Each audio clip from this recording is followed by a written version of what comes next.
For me, one of my very first mentors ever, he told me that as teachers, we're a conglomerate of all the other teachers we've seen.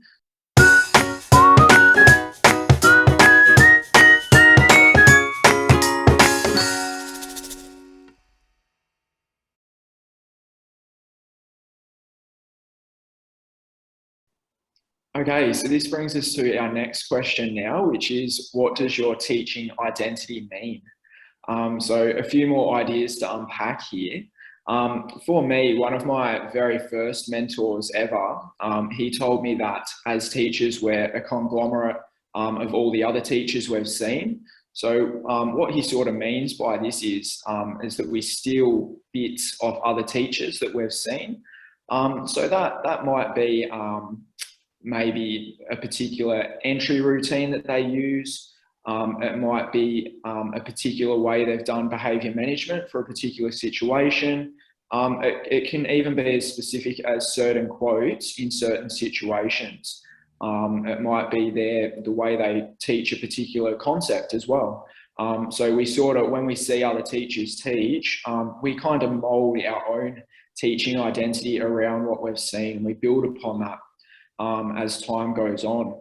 I don't think, as a starting teacher, it's one thing I've learned over the last couple of years is nobody sort of entered the profession and was a jet straight away. It really does take time. And obviously too, we also bring our own identity outside of school into the classroom, our own background and our own experiences to that. So it's a bit of a mix, and no two teachers are the same. So, our secondary school students, they move from period 1 to period 2, they're getting two very different teachers and two very different sets of expectations and ways their teachers do different things. So yeah, I think as starting teachers too, there is a bit of a tendency to teach the way we were taught when we were at school. So yeah, I think that's something that tends to happen a little bit. I think those sort of interactions in the yard are super, super important as well, because when we are out in the yard, there's not that pressure of, I don't need to, be steamrolling my agenda of teaching and learning. You can free up a little bit, and you can, ask the kids what they're doing on the weekend, and they can ask you as well. So I think, interactions in the yard, super, super important. Did you have something to add to that, Caitriona?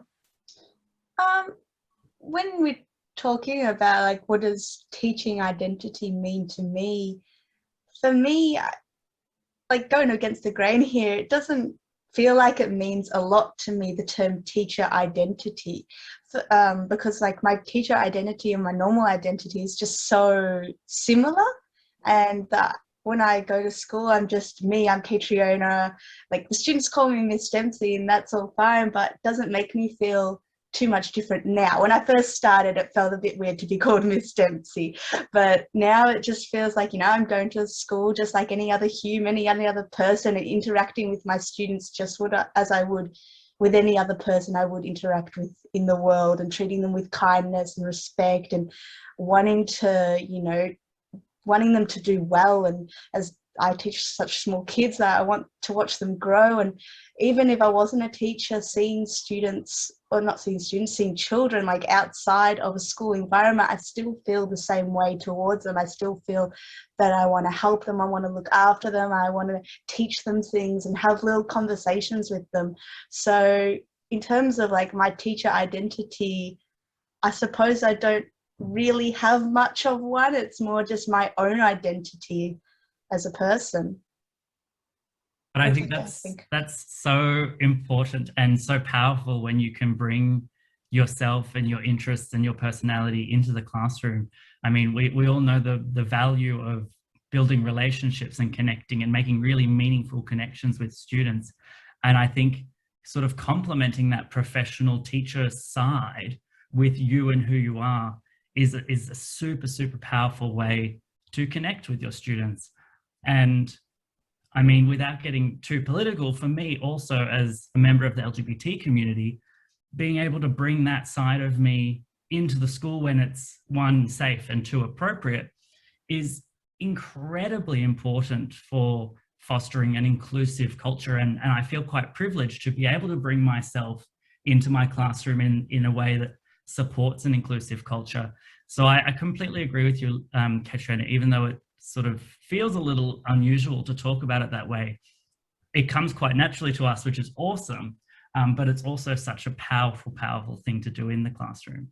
Did you have anything to add, Linda? Yeah, well, like I really liked your idea of it being a safe environment, an inclusive environment.